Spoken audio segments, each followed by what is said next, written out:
Hello, everybody. Welcome to Resistance Live. It is the 13th of May, 2025, and I, of course, am your host, ECM.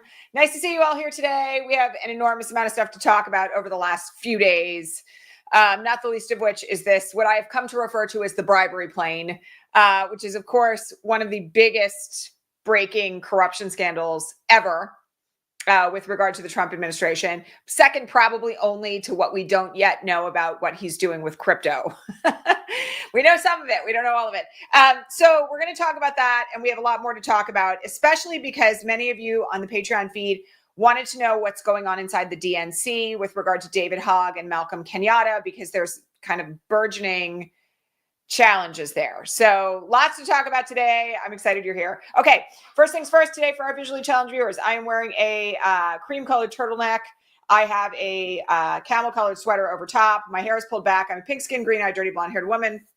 And I am, as always, in front of my bookshelf and my yellow utility cart and coming to you from occupied Muncie, Lenape, and Mohican land. Okay, so we learned over the weekend that there was this looming $400 million jet that Qatar was planning on giving to Trump. They are trying to make this sound at this point like this is not a bribe, not a scandal, by claiming that it will be given to the federal government of the United States and then transferred to Trump's presidential library, because, you know, every presidential library needs a $400 million jet when Trump leaves office. None of this makes any sense. And, you know, one of the other things that, of course, we have to consider in this are the national security implications, because I just want to tell you, if anybody has any doubt, it's like kind of obvious to everyone that this whole plane is going to have to be taken apart and put back together to make sure that it's not bugged and that communications that would take place on it won't be sent to foreign adversaries. And the like. And the current estimates are that in order to do that, to essentially retrofit this $400 million jet so that it could function as Air Force One, will cost as much as building a whole new jet from the ground up. So none of it makes any sense. And, you know, Trump is out there saying, oh, this is just a gift, and I would be stupid to not take a gift. And, you know, like, what's the problem with this? Only Democrats wouldn't do it. And the irony of this is that even some of the most highly watched commentators of the far right are calling this out as a bribe. And so, you know, folks like Tim Pool and others. And so I'm very curious to see where this one ends. However, I don't think anybody should be under the illusion that any of this is normal. And I don't expect that anybody in this audience thinks this is normal, but I feel the need to say it anyway, because there's some hedging around this. There was a New York Times commentator yesterday who claimed that this wasn't really corruption. Oh, it's corruption. And I'm going to remind you all that the impeachment clause states that treason, bribery, and other high crimes and misdemeanors are a basis for impeachment. We do not yet know whether or not this is a quid pro quo. I personally don't see how it could not be a quid pro quo, because Qatar is not out there doing this in exchange for like nothing, right? They're not doing it out of the goodness of their hearts. But also, we have an emoluments clause in the Constitution for a reason.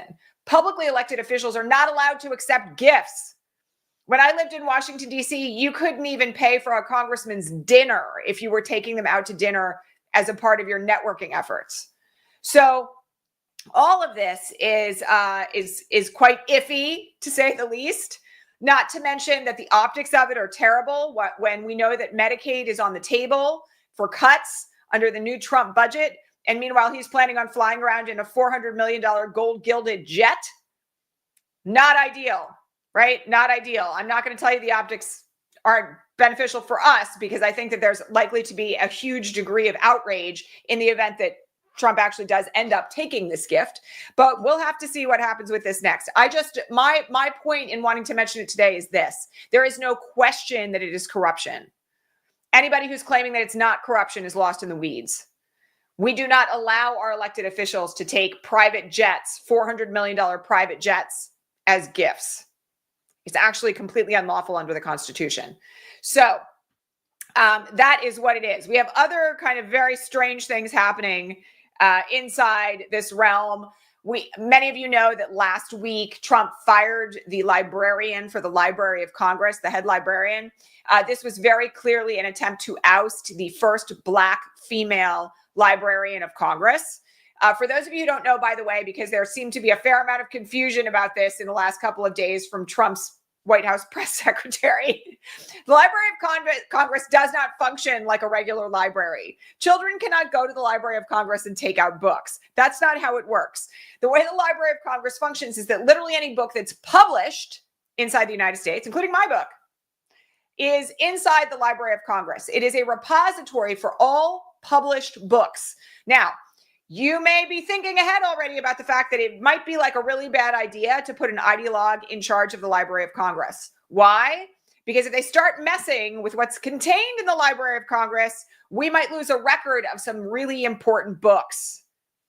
So lo and behold, we learned yesterday that Trump has nominated Todd Blanche, one of his defense attorneys in the case in which he was convicted of 34 felonies, as the new acting librarian of Congress. Todd Blanche, of course, is not a librarian, has no experience as a librarian. And ordinarily, historically, the Librarian of Congress had to be somebody who actually had a library degree. I have to point out as well that Todd Blanche is currently serving as the Deputy U.S. Attorney General. So just in the same way we discussed last week that Marco Rubio now has 4 jobs, Todd Blanche now has 2, one of which he's entirely unqualified for. And this, again, is a sign of how few people Trump actually has in his ever-dwindling inner circle who might be willing to commit crimes on his behalf.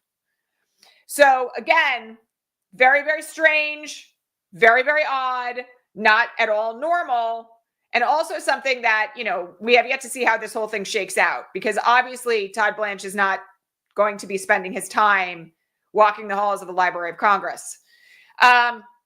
Okay, we have to talk a little bit about what's going on inside the DNC, as I said at the top of the broadcast, because there's been a kind of development over the last day and a half that is really disturbing. Okay, so many of you know that David Hogg, Parkland shooting survivor, political activist, founder of Leaders We Deserve, was elected as the vice chair of the DNC along with Malcolm Kenyatta back when those elections took place earlier in the year.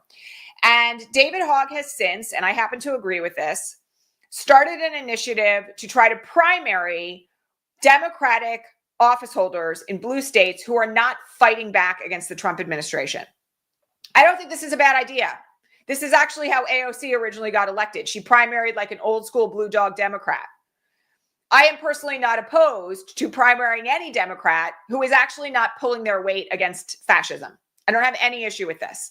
But this, however, kicked up a lot of internal angst inside the DNC, including a demand from the new chair of the DNC, who I happen to not be a huge fan of, that David Hogg sign what he referred to as a neutrality pledge, meaning that he would agree to not go after longstanding elected Democratic candidates if he was to remain as the vice chair of the DNC.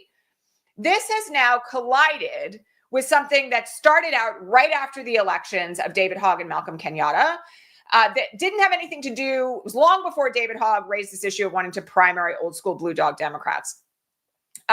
Essentially what happened was a woman claimed that there had been a problem in the way the rules of order of the DNC were administered at the election that prevented her as a woman, because gender is an issue in her claims, from getting an adequate access to numbers of votes.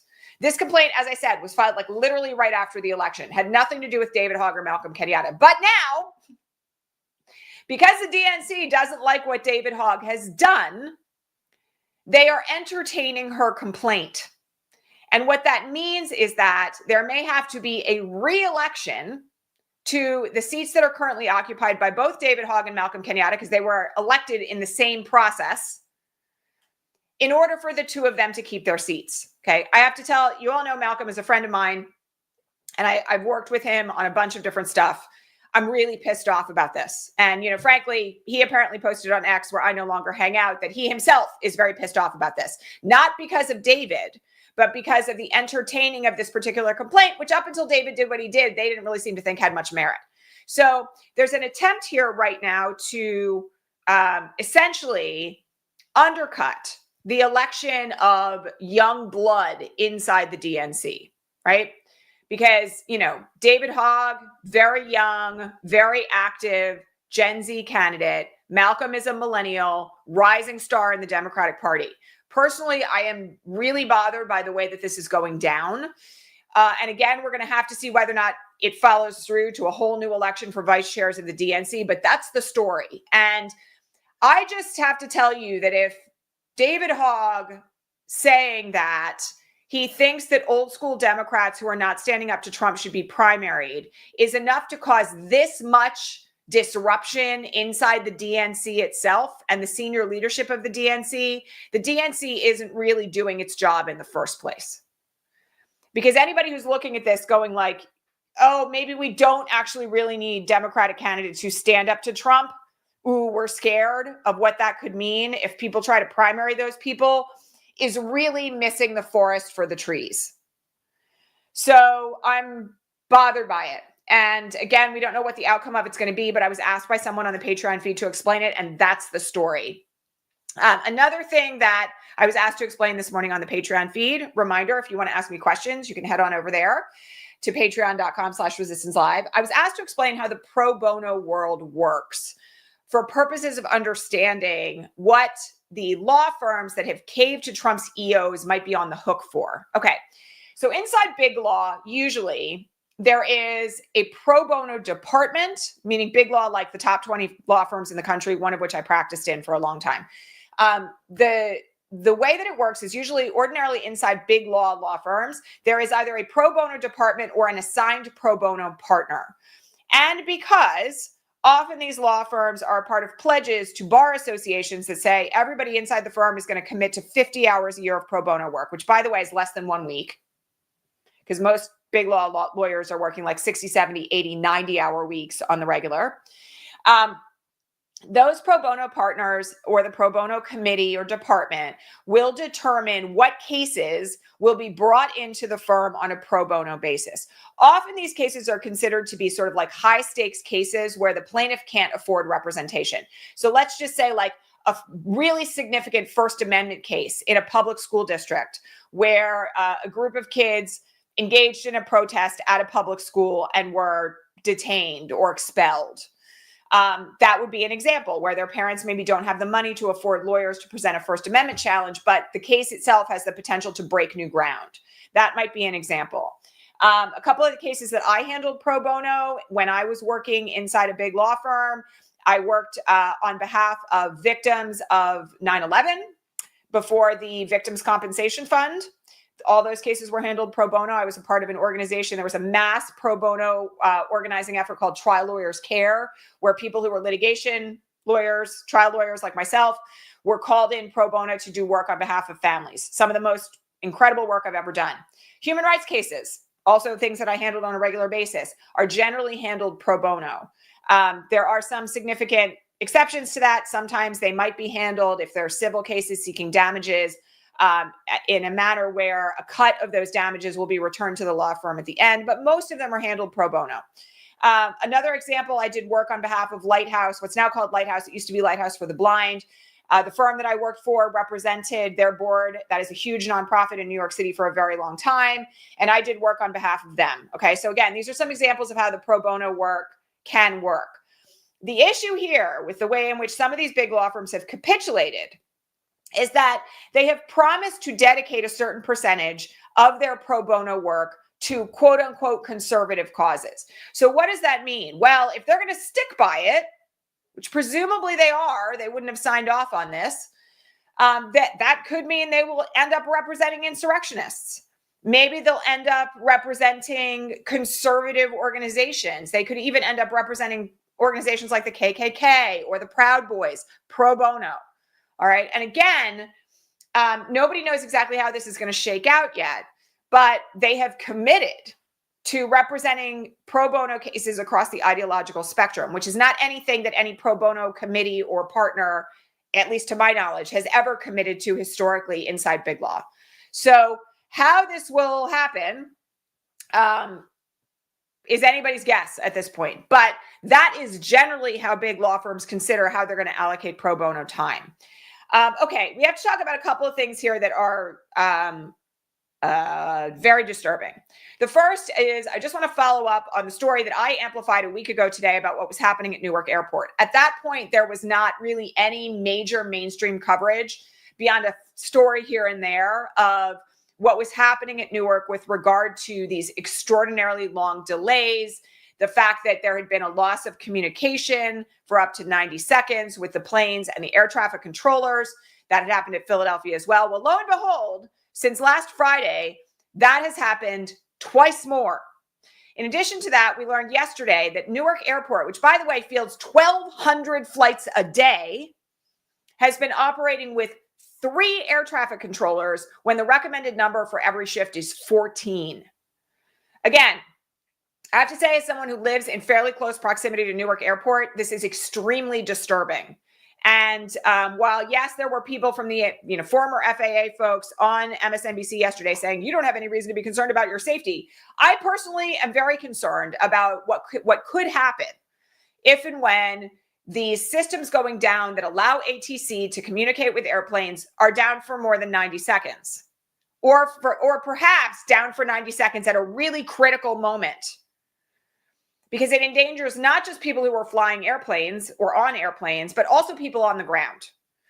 And the other thing that's very disturbing about this is that Sean Duffy, he of Real World Boston, who has now ended up as, of course, like the head of the Department of Transportation, gave some interviews over the weekend where he claimed that we should expect that this will continue to happen and will happen around the country.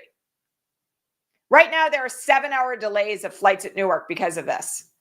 So in addition to the fact that there's an obvious danger to what's happening, it's also really inconvenient. And they don't seem to be trying to fix it. Now, I know there's a lot of conspiracy theories out there that this is happening because they want Starlink to come in and take over the FAA and whatever. I'm sorry, but I'm not buying into that quite yet, because the rational explanation is right in front of us, which is that DOGE fired a huge percentage of the air traffic controller staff. You will remember that this happened right at the beginning of Trump's term. They let go, I think it was 20%. Don't quote me on that, but it's something like that. And on top of it, Trump went out and made those crazy statements about how the people working as air traffic controllers should be the most brilliant people possible, and that they were laying off people because they didn't think they were smart enough. And now here we are, several months later, literally in a situation where there could be mid-air jet collisions, where planes could crash on the way to land at Newark Airport. And their answer is, meh, you should just expect more of that. Not just there, but everywhere. And this is all because the systems are antiquated. I'm sorry, none of this was happening in advance of Trump taking office. So again, I really want people to be cautious and thoughtful about travel these days. Again, I try not to come on here and unnecessarily alarm people, but this is only one of 2 significant travel stories that we have today. And so take this all into consideration if you are making travel plans in the near future. The second story that we have to talk about is what happened to Hassan Piker at the border. So for those who don't know, Hassan Piker is a young left political influencer. I think he's the nephew of Cenk from the Young Turks, if I'm remembering this correctly. Worked for the Young Turks for a while and then struck out on his own. He has a very large following. He's not really my cup of tea. I'm just going to say that. But he has a very large platform of followers. Okay. Apparently, he was returning to the United States from France, and he was detained at the border. And he was questioned over a number of hours about his political positions, whether or not he supported Hamas, whether or not he supported the Houthis, what his positions were on the Israeli-Palestinian war, all sorts of stuff like that.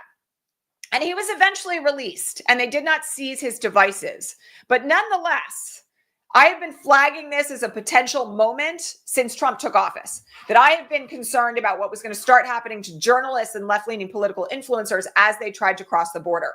And I just want to say something about this, because what Hassan did here is not what lawyers would recommend. Okay. And so I, along with many other lawyers yesterday on Blue Sky, were kind of flipping out about this, because there are no circumstances under which you should be answering questions to ICE when you are coming across the border as a US citizen.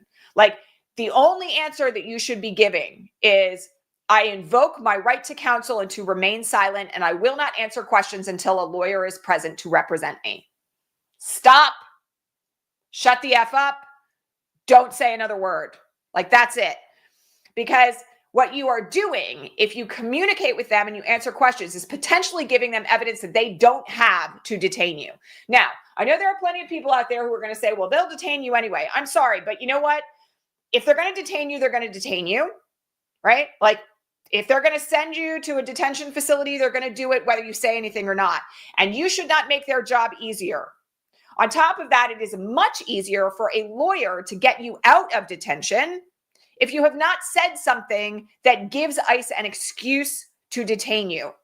So the fact that he sat there and answered questions for 2 to 3 hours about his positions and how he thinks, peaceful resolution should be required and there shouldn't be any bloodshed and they released him anyway is not a model for what anybody should be doing in the face of detention. Okay. They didn't have any legal reason to detain him. And, nonetheless, okay, they are still going to do this to people at the border. And it's no accident that they did it to a prominent YouTuber streamer who is out there talking about what's happening inside the Trump administration from a very far left perspective. And this guy's an American citizen. So one of the things that I just want to remind you all of here, okay, is that as we have been talking about since way back before I canceled my international overseas trip with my kids that was supposed to happen in March, that, they are going to be detaining U.S. citizens and looking through their stuff and asking questions. And all of us need to be prepared for this if we are planning on traveling internationally anytime soon. I'm going to remind you all that the Electronic Frontier Foundation, let me repeat that because everybody always asks me to, the Electronic Frontier Foundation, or EFF, which, by the way, is currently engaged in litigation against the Trump administration, has a brochure on how to protect yourself if you are crossing the U.S. border and you are a U.S. citizen who is detained and interrogated. That includes what you need to do with your social media, your phone, all of your devices in the event that you are carrying them over the border. Please go get it if you have any intention to travel internationally anytime soon. Okay. But again, this is a test run and they did this on purpose. It is designed to intimidate people from speaking out. We knew that this was coming. It's very disturbing. And also, please don't do what he did. Okay. Like, you have to invoke your right to remain silent. You have to invoke your right to an attorney. You have to state that you will not answer questions until an attorney is present. Stop talking. That's it. Saying I want an attorney is not enough. Saying I invoke my right to an attorney is what you have to say. I invoke my right to counsel and I invoke my right to remain silent and I will not answer questions until an attorney is present to represent me. Stop. That's it. That's it. They don't have any legal basis to detain you. You haven't done anything wrong. That's the only answer. Okay. And again, I really want people to be mindful and thoughtful about your travel right now for a variety of reasons that we've already discussed today. Okay. I think that's it for today. We did have a new educational video drop yesterday, which I will link when the broadcast is over, about why it is that every leader, everybody who's working and organizing right now needs a community around them. So I hope you guys will check that out. We got some really good feedback on that. I appreciate you all. I will be here at regular time the remainder of the week. And as always, you can download our free guide on how to lead change right now without burning out, which I think lots of people in this audience probably need. All right. That's it for today. Please like this broadcast. Give it a thumbs up. Drop me a comment if you're watching after the fact to tell the algorithm that you like what we're doing here. Thank you, as always, to our Patreon subscribers and our channel members. Appreciate you. And I will catch you guys all here tomorrow. Thanks a lot. Bye.